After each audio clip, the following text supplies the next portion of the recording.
Hello again, everybody, and welcome to another Beyond All Reason video. We have something a little bit different for you today. Not only is there a Legion commander right in front of our faces, but also this is not a 1v1. It's not a 4v4. It's actually an 8v8. I know, very outrageous for this channel, but here we go. Let's see how it goes. So this match contains some very high level people that you will have seen before. Not only do we have on the blue team over here Blodir, we also have Akuma, who we've seen on the channel quite a lot.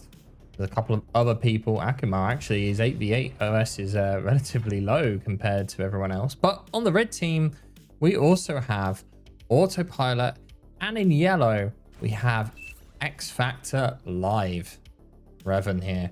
So basically, 4 of the people that are in the top 10 in the 1v1 scene playing an 8v8 against each other should make for a great game. Now, we saw Rosetta on the channel before for a 4v4, so it's going to be a little bit different. As you can see, all of the start positions are taken up here, so a lot less metal to go around between them all, and a dedicated air and tech player for both sides. So we'll see how that changes it compared to the small team games. Now, as we have a quick look around, let's see what each person is starting with. So Droid here, who we've seen on the channel recently as well in the small teams, starting as Legion. Xfactor is Armada. Autopilot is Armada. Lickmy is playing as Cortex Air. Bombo is playing Legion in the front. Then we've got Pauper in pink playing as Cortex. Spoda as Armada, and Rufin as Cortex. And on the opposite side, Blodir with bots. Gondor with Cortex. Grumpy with Legion. Five Guys as Armada. The air player for the blue team is Legion, which is a interesting choice. Bully as Cortex, Fluffer as Legion, and Akuma as Cortex. So both of the high OS players here, the ones that we're aware of, starting with the normal factions, and there being some Legion scattered around the place, may make for a interesting game. So Blodir being up against Spoda, the 40 OS on the opposite side. So just because they're 40 OS and we've not seen them on the channel does not mean that's anything to sniff at. Being a 40 OS is pretty good. The only people of somewhat lower OS are the 20s, but still, you know, I think average OS in 8v8s is like low 20s, so Blodir shouldn't really have any problems in this top lane. But just because you're high OS, you're still playing the same game, you're still with the same resources. OS doesn't give you any advantage after all, it's just how you use the units. And straight off, we actually see Blodir using his grunts more effectively in the line formation here, going up, managing to take out a substantial amount of grunts here, just due to how Rufin positioned their forces and also backing out in time. That is a sign there of OS strength. Now at the bottom, Akuma's commander actually kind of behind his line of units, with these goblins causing him some problem coming out from Droid. Now, the goblins have very little amount of HP. If we select a high health one, there is at 200 health as opposed to 280 coming from a grunt. However, they do cost only 25 metal as opposed to the 42 of a grunt. Commander self-destructed. And that first self-destruct is the tech player transitioning, well, being prepared to transition to tech 2 using that metal. These ballistas may prove somewhat difficult for Akuma. The missiles are a lot slower than normal rocket bots, but they do more damage.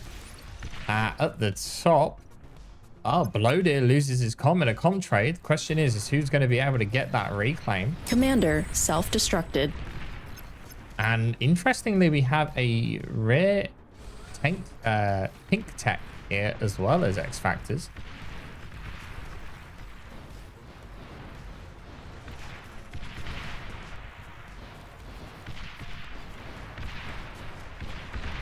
Akamar not microing his rocket bots there, loses one to this more high alpha damaged ones that Droid has. You know, just north of him, Fluffy versus Autopilot. Autopilot is doing very well to push fully back. With that Centurion in with the rocket bots, it makes all of these grunts pretty much useless. 5 guys in the center now going to start getting pressured by Autopilot as well. I didn't really mention, but on this map, the Commander destroyed. metal points here are higher value, which having a Legion comm on them does mean you can see here is getting 20 metal as opposed to the 10. So it's quite strong. Grumpy managing to get most of that comm wreck. He's desperately trying to get the rest of it. There's not much left. Only 93 metal left in it. So although loses his entire army, did get the reclaim. May have been worth degunning it there just to deny. And Harper has actually pushed his build power really far forward here. And building a factory like literally on the front line. Roofing not doing very well here as Blodir manages to capture both comms worth of wreck. We just see a little Viking hat sat on the ground there. Oh, that's pretty cool. Can you eat that? No? Is that negative 1,000 metal? I'd be interested to know if that's possible. It doesn't show up, which makes me think no, but that'd be quite funny. How's everything else looking? Autopilot is happy to not really pushing too much more. He's just slowly trading with rocket bots. He is preparing what looks like maybe a dive onto Akamar. HLT has gone up for Akamar here in an attempt to kind of push back Droid. But Droid has already received some Tech 2 from Xfactor with some Hounds, which will outrange the HLT. Which does make it somewhat redundant.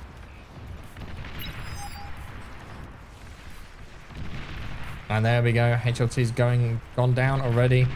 Build power attempting to go up here to keep this alive, but Akamar's a little bit short on units right now. A belt. Okay, well, I can't say I was expecting that. A Belcher has approached the front line here. I can't say I know how effective that is.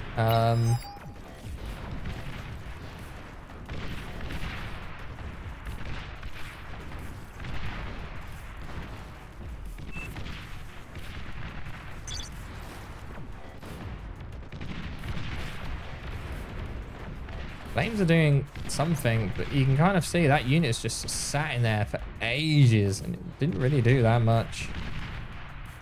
I think in mass amounts, this napalm can work pretty well, but I would rather have Hounds any second of the day than have some napalm that tickles your opponent.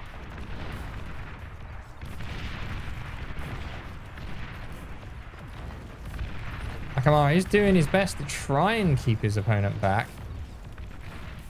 Bully has managed to regain some ground as well. 5 guys has gotten Tech 2 up himself with Fusion here, but this Rattlesnake is going to be big problems if it manages to build, which it does look like it will. Blodir is playing it safe, ecoing up a little bit. And he's already got a Fusion and is prepping a Tech 2 factory of his own. Gondor is prepping a Tech 3 factory, which Xfactor is not doing as the opposing tech. He is getting economy up. Somewhat. No, he's just scaling. I was about to say somewhat behind, but no, he's scaling more than Gondor. Tech 2 units coming out from Fluffer here as the rear player to help with Akumar's front.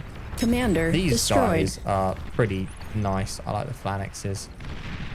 Fully managing to grab Autopilot's commander here in the middle. I missed that, but that would have been nice to see.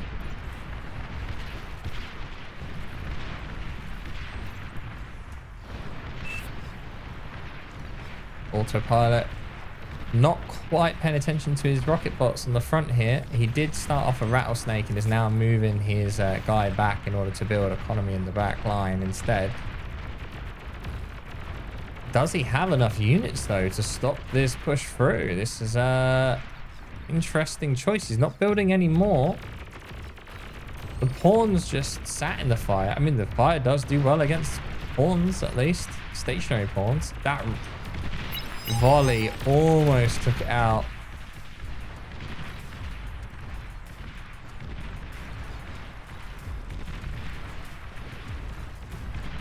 But with plenty of beamers there and now a rattlesnake, Bully's going to have to fall back. Will not be able to get the reclaim. Should have probably prioritized getting that commander reclaim.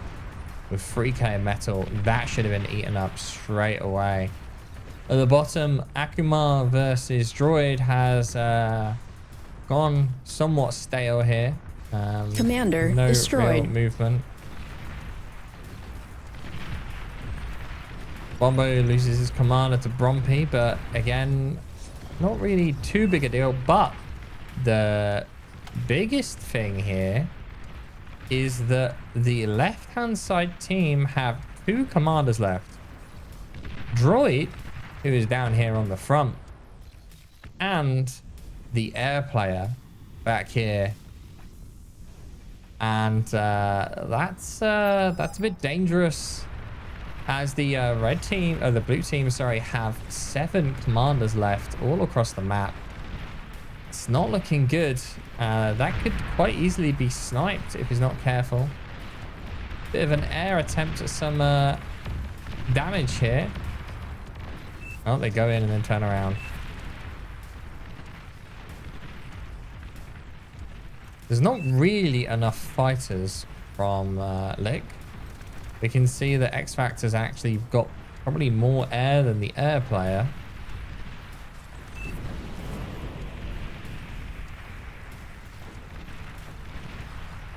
EMP missile. Where's it landing? On the mechs. But yep, you're not getting metal. Doesn't really provide any like strategic value, I guess you could say. But yeah. All right, here we see Xfactor. Looks like he's prepping a gunship run. Interesting to see Webbers here on the front line from Autopilot.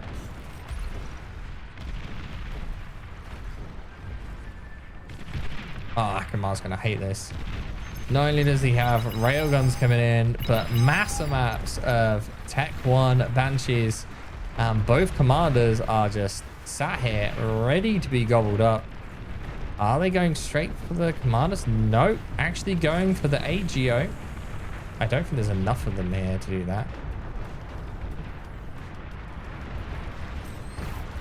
I also feel like this is playing with some form of tweak for the Banshees, because I don't remember them having that sort of shot, and I did see that in a game recently. They do seem a lot more valuable with that sort of a shot rather than what they normally had, but we'll see. Akuma is looking pretty weak on his front though. These railguns causing some problems. They do cost energy to shoot, 400.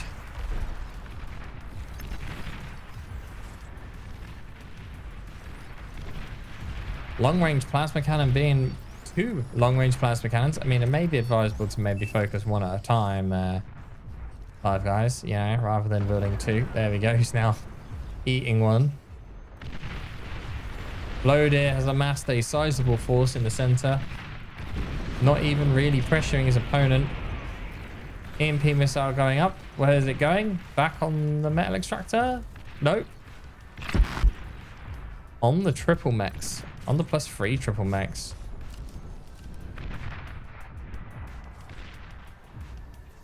trying to slow autopilot down. Bully's looking a little bit weak here, to be honest with you.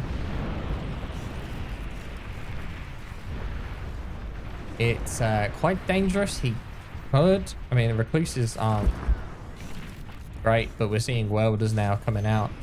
He's going to field for the sharpshooters.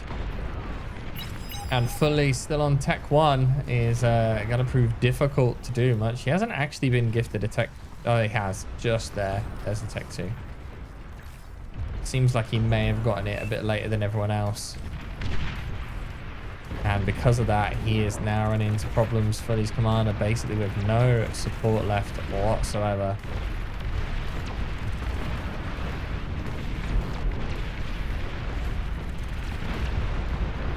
Long range plasma cannon hitting those recluses in the front line, but he's calm. Gonna get sniped.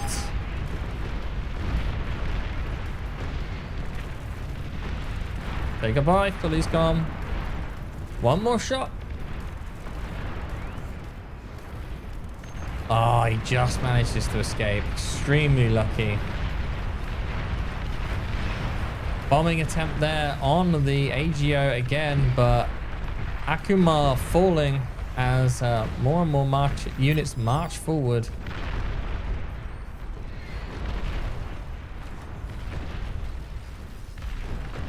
Not really much Akumar can do here. He's trying to stay alive. He just doesn't have the units. Self-destruct attempted to get this phalanx, but Akumar in desperate need of help. Akumar attempts to degun his commander up here in order to try and deny some, but Akumar is not much longer for this world. Not that it matters, as Tech 3 is marching its way along the top.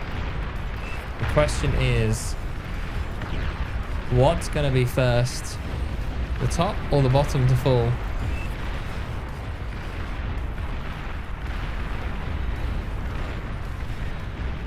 At the bottom, we have some Razorbacks making their way forward. Droid has done pretty well. Autopilot is going to be able to push through pretty quick as well.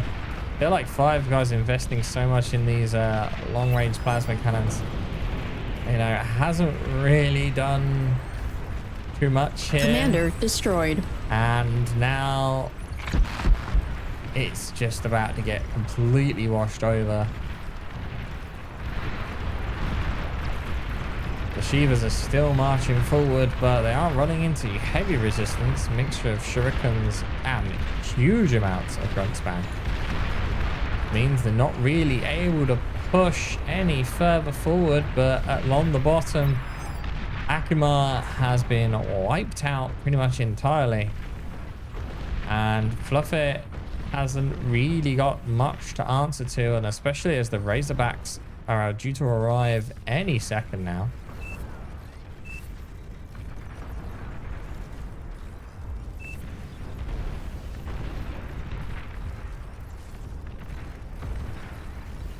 Somehow this green base managed to survive that Tech 1 army, Tech 2 army.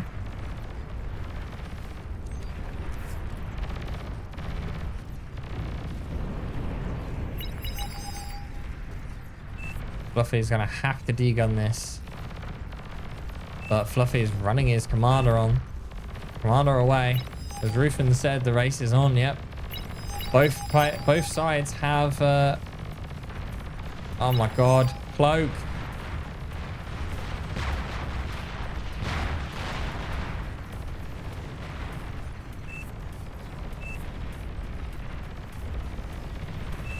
And Bully is now going to be wiped out as well. These gunship heavy transports coming out from the air player here in an attempt to do something about this harass, but going for the Razorbacks, ignoring the units that are actually just destroying the base. They're not really doing much against the Razorbacks. Bully's just spamming out whatever he can to try and defend and try to rush a bastion here, but I mean, that's not really going to stop them. They can just go around that way. Bully needs to be putting his comm in a position to degun. He could have had a lovely degun if he sat there, but no. One Razorback did get taken out. There goes the second one.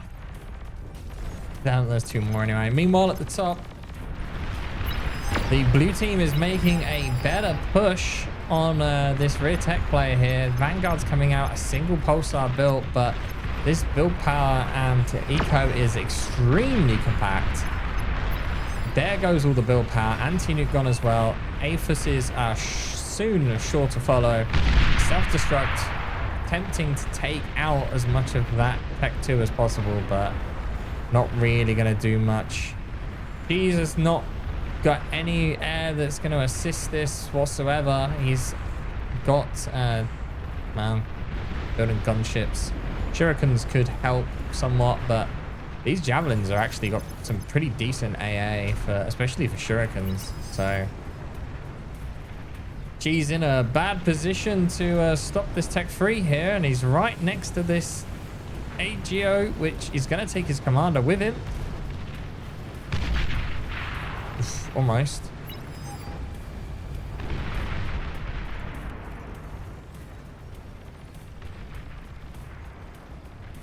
Bully Fluffy has gone as well.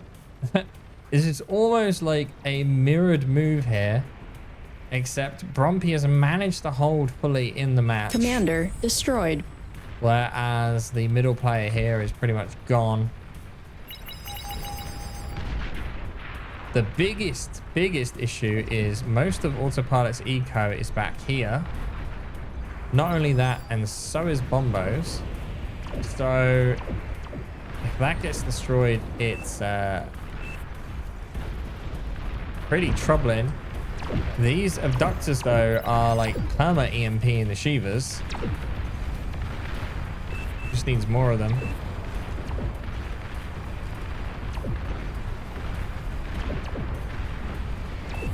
That's right, only one more commander left, and that's Droids, which is running back. And the Tech 3s coming out from Brompi have actually managed to stem the tide of damage being inflicted, and Autopilot is starting to lose more ground. And oh dear. Akamar pointing out stuff for his team. He hasn't resigned, so if we click him, you can see what he can see. He's managed to find the APHIS stack and the air build power and whatnot. So he is planning, well, telling them, go target that. Go, you know, shoot this. It's huge damage. Even if you can't kill the base, just go for that. Giving information to his team. That's what I mean. Like, even if you died, like, you know, hang around, help your team out any way you can. Like, he could be gifted the fighters, right, to micro or something like that. Like, anything, really. Could be gifted the grunt spam. I mean, they're not doing it, but it's a possibility.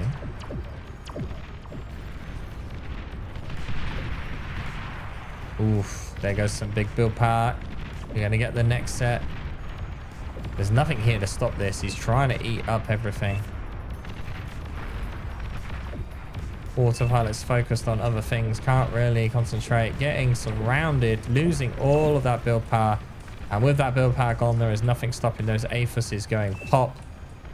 And Autopilot, realizing that it's the end, has resigned. Xfactor also resigned, realizing it's the end, leaving Droid on his own in a desperate attempt to try and save the game. Actually takes the Xfactor stuff, but this must be playing with easy tax on, as we can see. The stuff's EMP'd. Now on the opposite side, there are Razorbacks of Droid making their way across here, but with no support, they're not going to be able to find the commanders or get any D-guns. Or they're just going to get D-gunned, rather. They may take out a single base, as we see the air player's base here getting destroyed, but they're not going to get all the commanders. And as the eco base at the back gets taken out, It's all but inevitable. There's lots of explosions going on.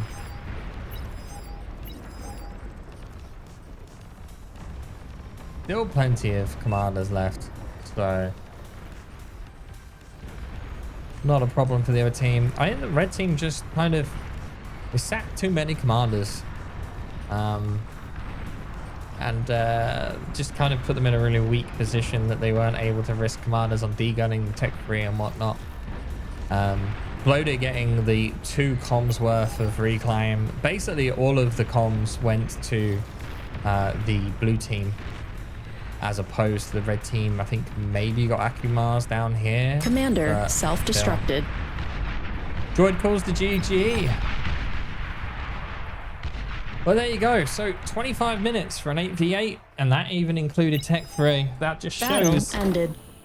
How much these players can scale up quickly. Thank you all for watching. I hope you enjoyed this one. Don't forget to do all that YouTube malarkey. See you all next time.